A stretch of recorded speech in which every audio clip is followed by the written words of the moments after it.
Hey folks. So there's a Slack bot that I've wanted to exist, but I'm not a Slack bot developer. So I wanted to see if I could get ChatGPT to write it for me. Spoiler alert, it turns out I could. So I'm going to do it again with the screen recording on to show you what I went through and how I was able to do it. So at Drifting in Space, we like to do these deep work sprints where we say what we want to do for the next 45 minutes or an hour. We set a timer, go without disturbing each other for that period of time. And then at the end, we come back and say what we've done. So I wanted to build a bot to kind of automate that, where we can post on Slack, okay, I'm starting a deep work sprint for 45 minutes. And then the bot would set a timer, and 45 minutes later, anybody who reacted or replied to that thread would get a mention so that they would get an alert and they could share what they had done. So it's a pretty simple bot, but if you don't know the Slack API, there's a deep learning curve to kind of figuring out what needs to be done to do that. So it ends up being a really good use case for ChatGPT because, it's not that it's like super architecturally interesting. It's just you got to know a bunch of API stuff to make it work. All right, so I'm going to start describing to ChatGPT what I want here.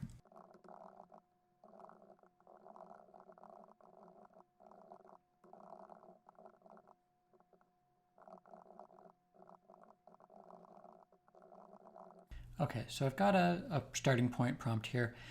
This is a little bit different from the approach I took the first time, so I'm not sure if it's going to work, but I think it's simple enough that ChatGPT should be able to understand it. So let's give it a shot. Okay, so far so good. So we're using Slack Bolt here. I'm just going to look at that. Okay, this looks like an official Slack API, so that seems like a good choice.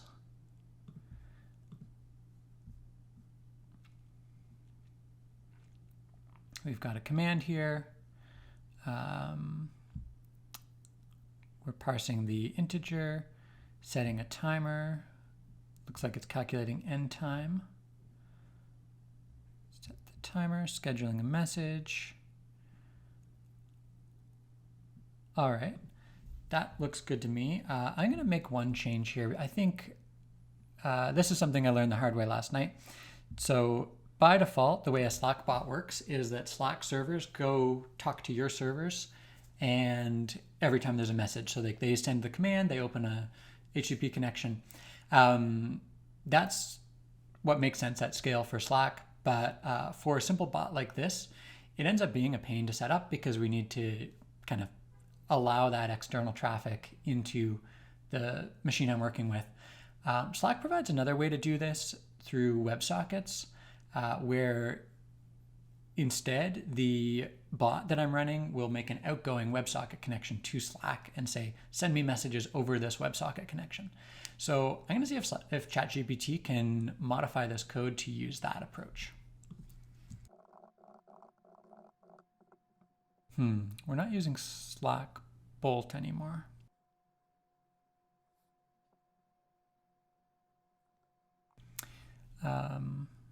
Otherwise, it looks pretty similar.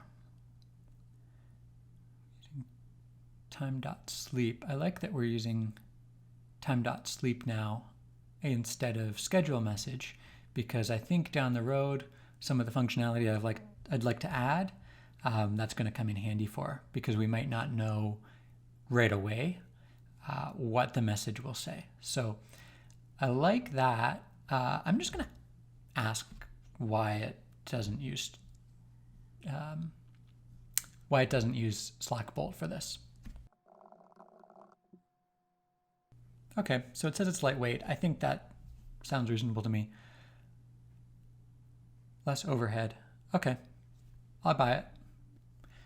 So before we run this code, there's a little bit of bookkeeping we need to do. We need to install that Slack package. So I'm going to do pipenv install Slack. Creating a virtual environment. So we've got Slack here. All right, looks good to me. I'm going to create a new file here. I'll just call it bot.py and I'll just copy this in.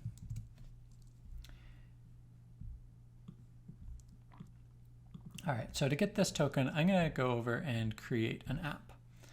So I'm going to go create a new app from scratch, deep work bot. Going to develop that in drifting. All right, so we want bots. Actually, we want slash commands. Let's see. Slash commands. So I'm going to create a new command. So what I've learned is that I think this command that I create matches that. So I'm going to do this deep work.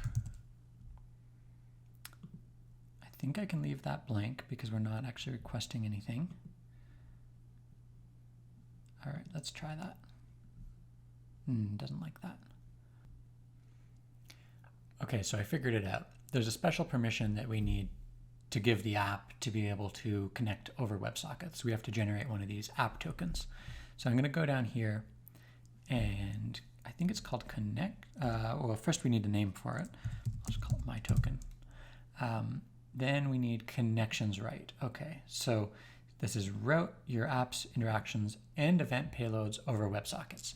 So this is going to give us the token that we need to put in the bot. So I'm going to do that. Okay, we've got this app token. And since you've seen them anyway, I put them on the screencast.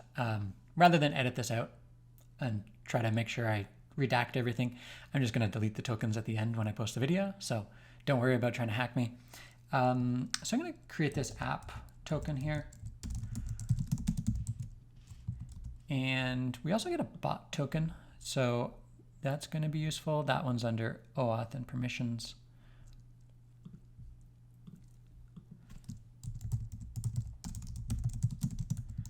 I have a feeling there's going to be a bit of trial and error to figuring out which ones I use where, but let's just go with it. So we've got this web client. How are these used? Okay, web client and RTM client is what we are actually starting.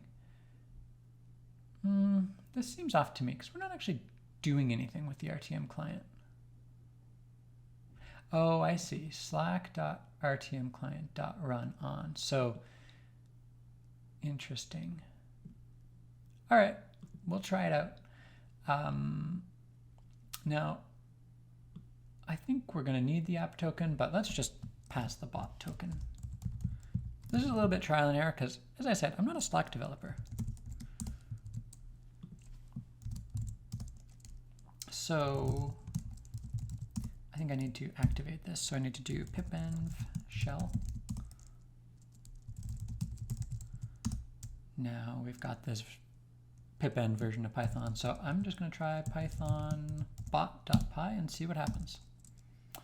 Slack has no web client. Yeah.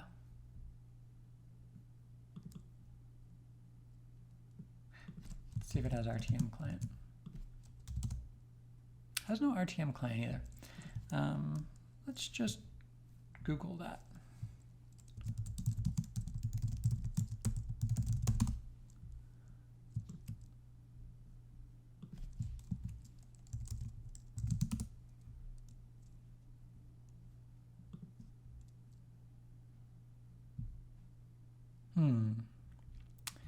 This is deprecated. Slack SDK. So should we even be using this? Let's see.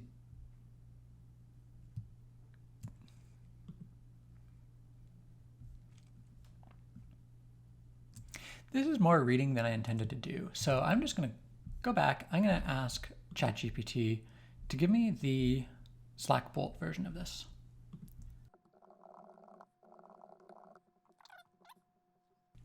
There's only one token. That's promising. While I'm waiting for that, I'm going to just pipenv install Slack Bolt. I asked for no pros. This looks like pros, but it is what it is. I'm going to also ask for it to use a script side timer instead of using schedule message.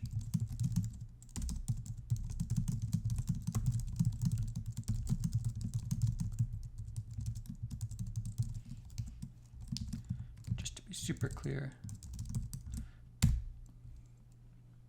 Certainly, that's good news.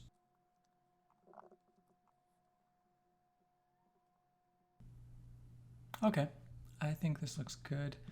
I'll paste this in and just clean up the imports. Oh, I don't have that. Okay. I'll do it by hand. So we don't need Slack anymore. We need Slack Bolt. Now, I think that's going to work. Let's try. So we don't have Slackbot token. That's fine. I forgot to just do this.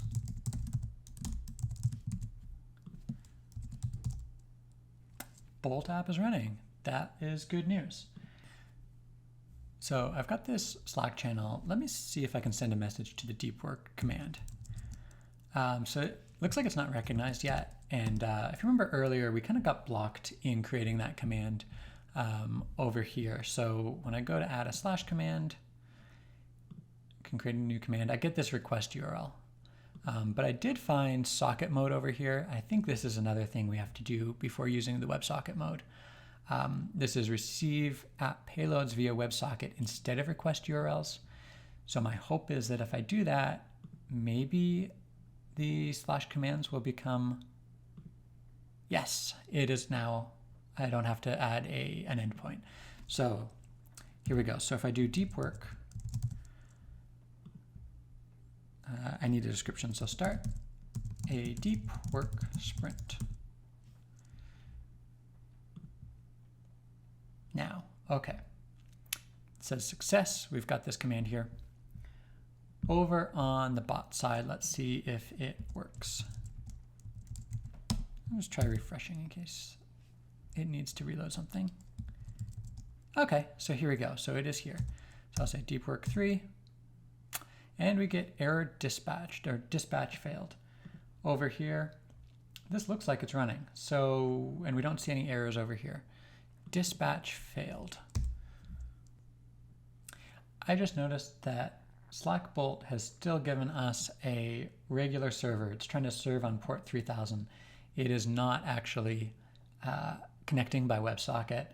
And this development server probably should have been a hint of that. So ChatGPT, come on. Let's try this again. Thanks, but this doesn't use WebSocket. Provide a version with Slack Bolt that uses WebSocket. And let's see, this is, yes, Slack Bolt. Okay. Good, Slack Bolt. Okay. This is looking promising.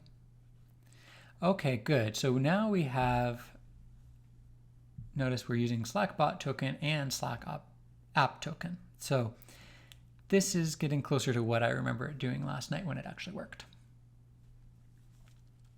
And it's still breaking it out into send time up message and handle deep work command.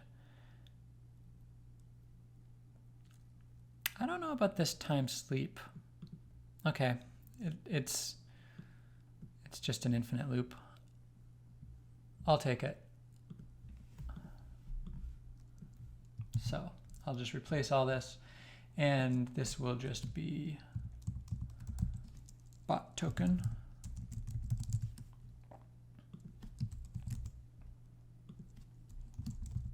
App token. All right, now I'll just start that again. Socket mode handler init. This is missing app. I think I just pass it. Let's see what happens. Positional argument. If it's a missing positional argument, it must be there. All right. Now where did Slack go? Here we go. Let's just try this again. Hey! Okay, so this is only visible to me. I want it to be visible to everybody. Okay, to send a message visible to everybody in the channel, we remove the thread TS. So that is this one. Now, okay, that is removing it for the send time up message here. So this would be the message that we eventually get when the time runs out. But that doesn't really answer my question. I want it to be down here.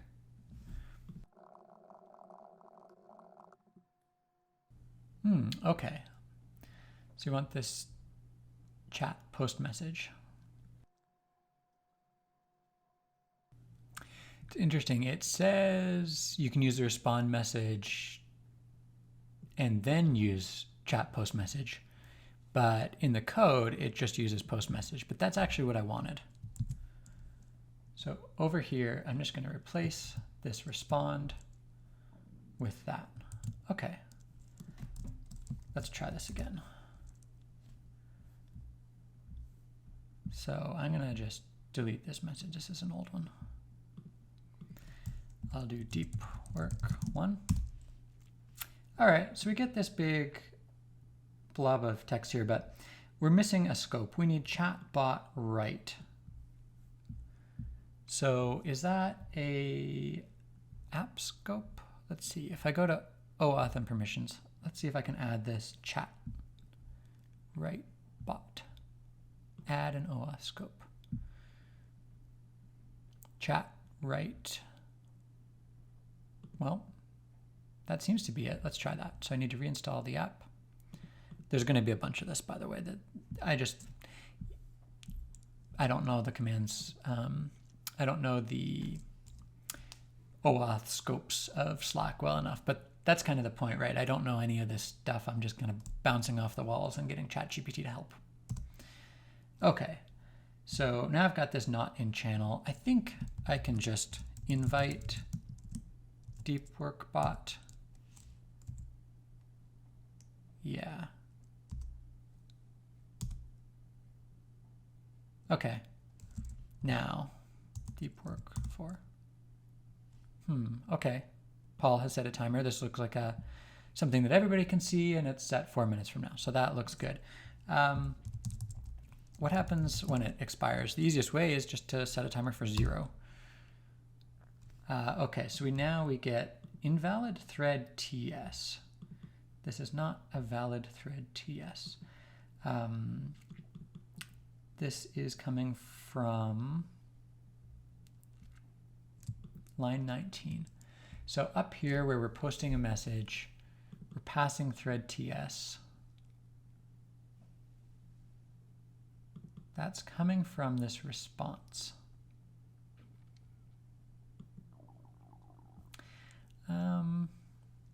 Let's just tell ChatGPT what the error is. So in send time up message,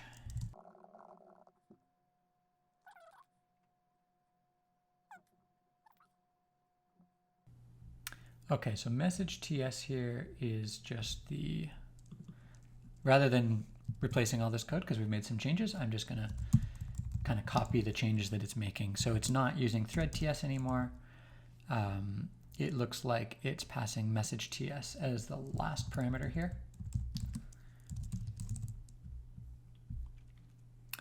And then up here, it's calling it message TS, but it is using it in the exact same way. It's passing it to thread TS. I don't think anything else has changed here.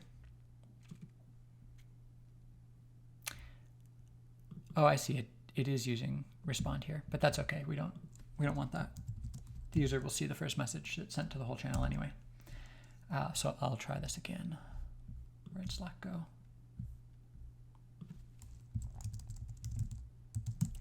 Deep work 0. All right, response is not defined. Oh, because ChatGPT changed the name between invocations. Key error TS. Key error TS.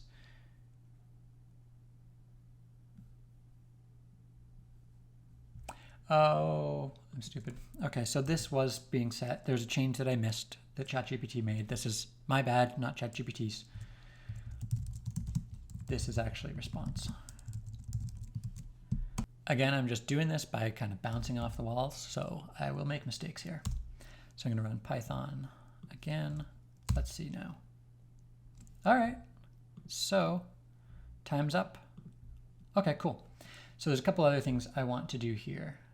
I'm gonna just kind of, okay, let's clean this up a little bit here.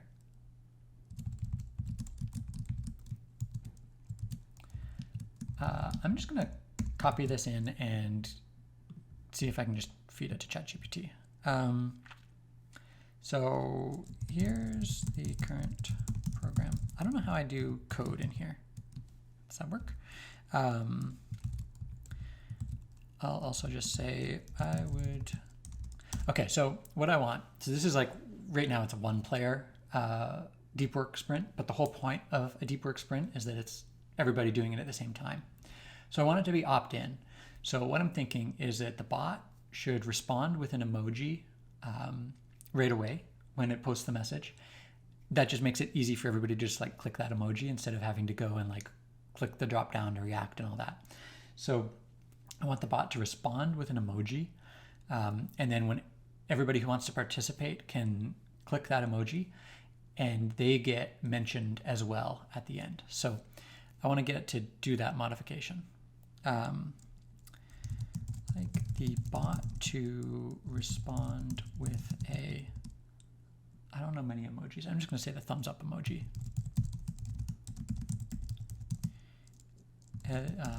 On the message, on the first message, is that ambiguous?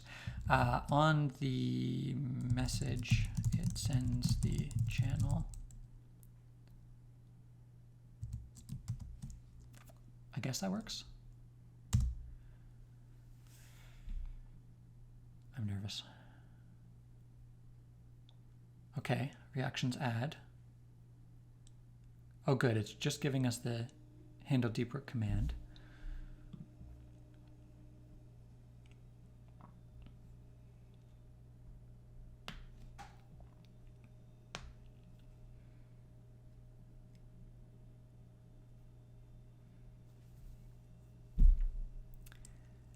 And it looks like it's just this part that's changed, although I have been fooled before. But let's just try this. So this is happening right after response. We're going to thumbs it up.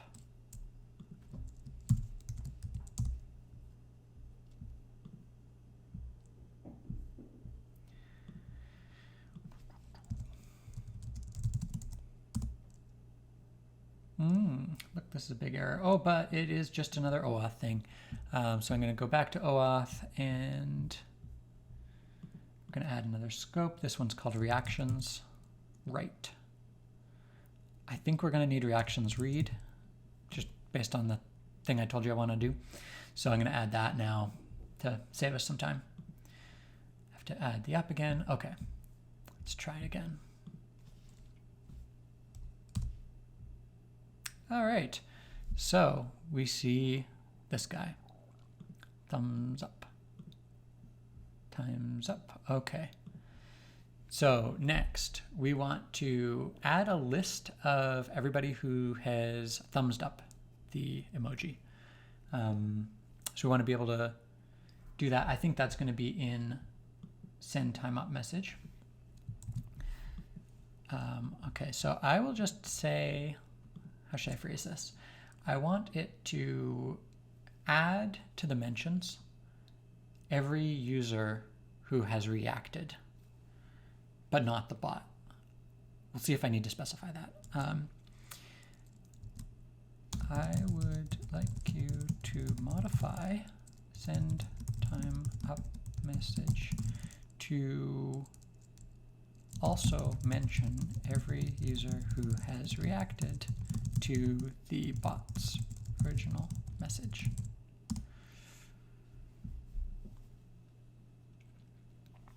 Okay, so it knows the API call. It's going to modify it for us.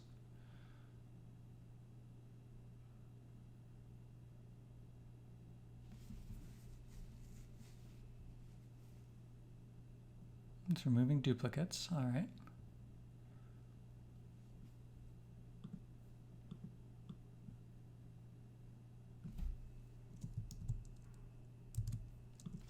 I like how it gives us nice little comments. Okay, Bolt app is running. Now it's going to be hard for me to test this because it's just me, but we'll play with it. Deep work 0. Time's up. Only shows deep work bot. Okay, so two things we need to do. One is we don't want it to show itself. We don't care that it mentions itself. Don't want that. But we do want it to mention still the user who initiated it, which it's not. I'm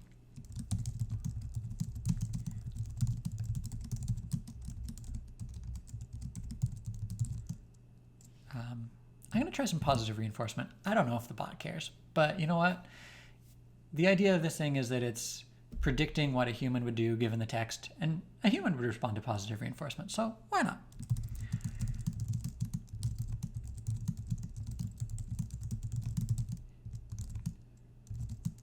I wanted to mention the user who started the deep work sprint and not mention itself, even though it reacted to the message.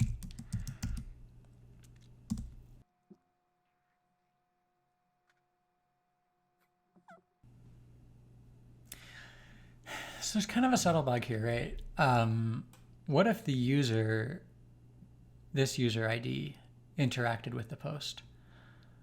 I don't know, I'll just point that out, see what happens.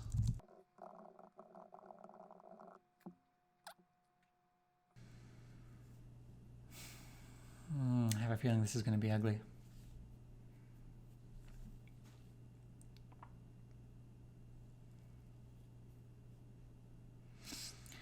So we've already done this deduplication up here. Why can't we just use that same deduplication? How's it even doing this? I see. Okay, so it's not my favorite code. I would rather remove duplicates. I'm gonna just try to get this cleaned up.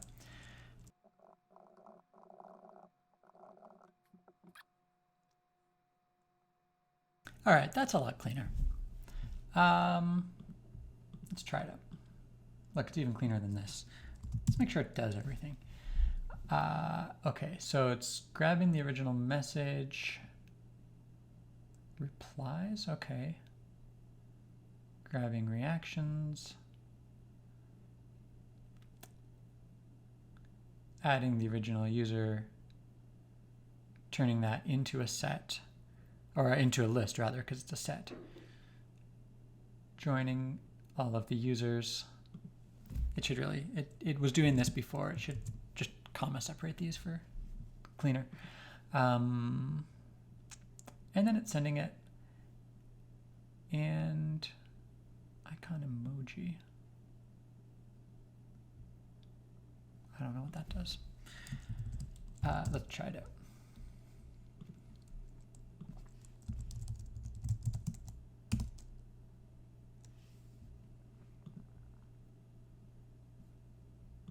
Okay, so we're missing scope channels history. So we have to do this little thing again. I think we just need channels history. I don't know. Let's try it.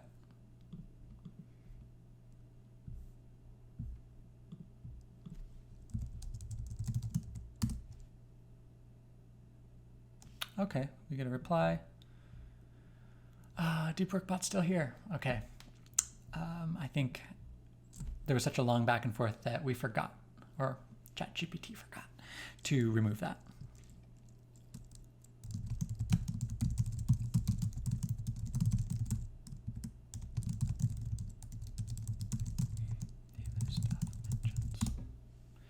All right.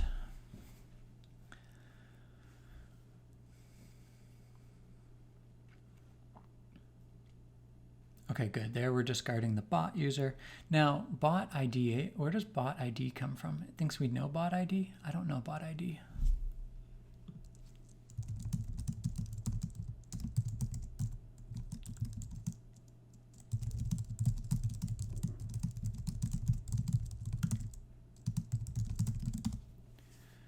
get the bot ID from the API?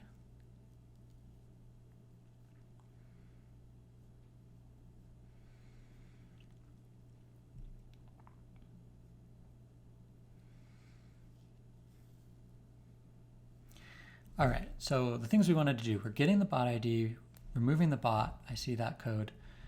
We are adding the original user, grabbing the reactions.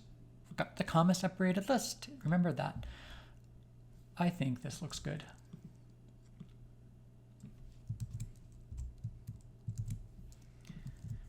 And we've got that permission, so let's try this out.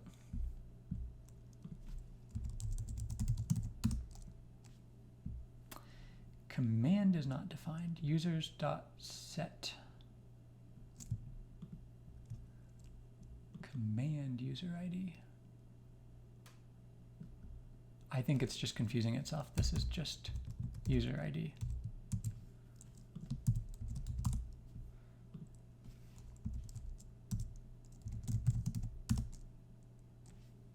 All right.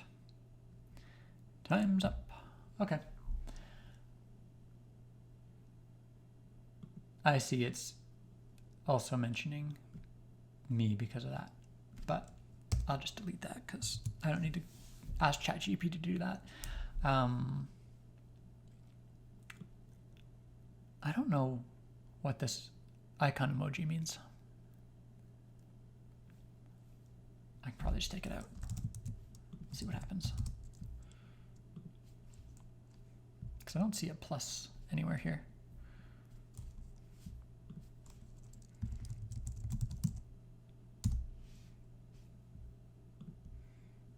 Seems to have still worked.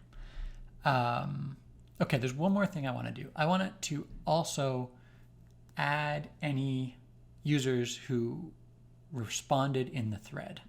So I'm going to give it again where I landed here, just so that it has a starting point, and see if it can also add users who responded to the thread.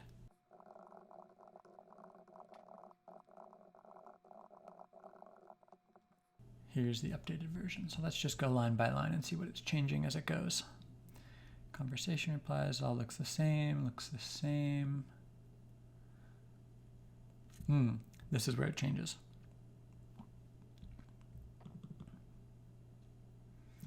Now, users set is a set, so adding will do nothing if the user's already reacted, so we won't have multiple users, so that looks good. Otherwise, I expect this is all going to just be the same. Let's just format that a little bit. All right, and so we don't really have a good way to test this because it's just me right now recording this on a Saturday, but what we can do is just make sure it runs at least and the code looks sane.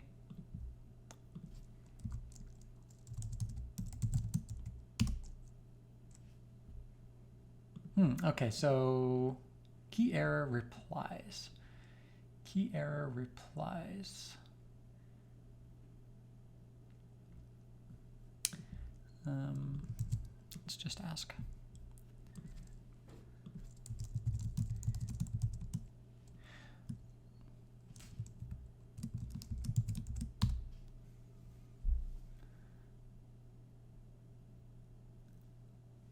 Okay, so honestly, I think this is a kind of a dumb API decision on Slack's part. If ChatGPT is right here, why wouldn't you just return an empty list instead of like breaking? But is what it is. Let's see how they do it. Oh.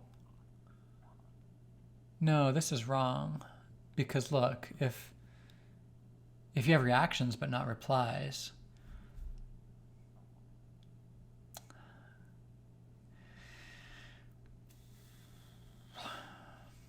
I could just fix this, but I want to see if I can get this right.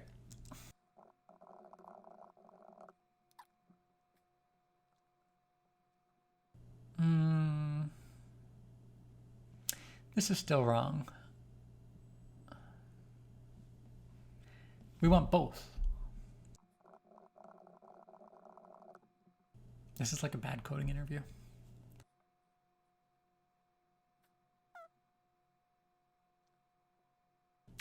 So I see what's happening here. Before it was trying to get reply, this is not Slack's fault. I think this is ChatGPT here. So before it was trying to get replies on a message object itself. So it was taking original messages 0, so the head message of the thread. And yeah, that doesn't have replies because that's just a standalone message. But what it really wanted was all these replies. So I'm just going to see if we can get this down to one call to conversation replies. This is a good sign. So it's remembered what we want here.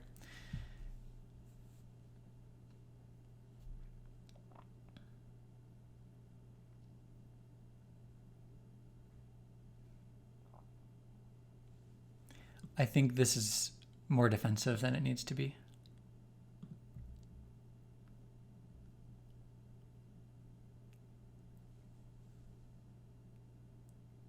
This too. But that's okay. I actually like this. I think this is decently clean if it works.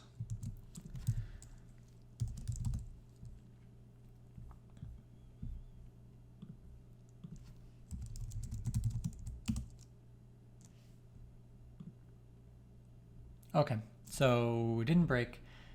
We don't know for sure that it hasn't just hallucinated this code because we didn't actually have a chance to test it. Like it's just me. I'm the initiator of all this. So what I can do is I'm just going to comment out this one. So let's just test this. This should not mention me because that should be where this is coming from. So if I say work 0, okay, there's no mention. Now, if I do deep work 1 and I thumb up, let's see if I get mentioned. Now we have to wait a minute.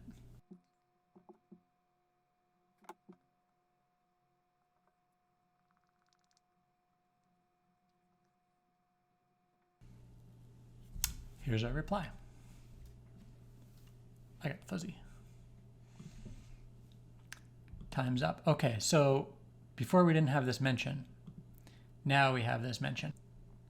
Okay, so the reaction worked. Let's do the same with replies. So I'm going to do deep work 1.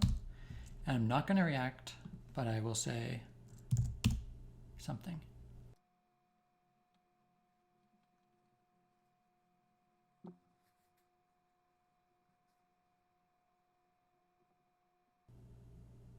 Time's up, and I got tagged.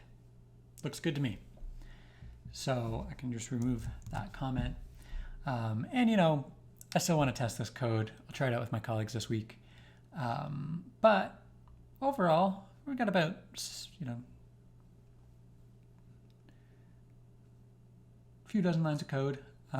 Does something useful to me, something I couldn't have done on my own without knowing this API, without really being a super proficient Python developer these days. So yeah, I'm pretty happy with this. I think the idea that somebody could kind of come in with 0 programming knowledge and do something like this, it's still a long stretch because as you saw, there's still some back and forth and some recognizing bugs. But certainly as a developer, this is super useful to me because I can just kind of describe what I want in a language that I'm not super proficient in these days and a API that I've barely touched before, and kind of just bounce off walls and build what I wanted in under an hour. So I think it's pretty cool. Until next time, take care.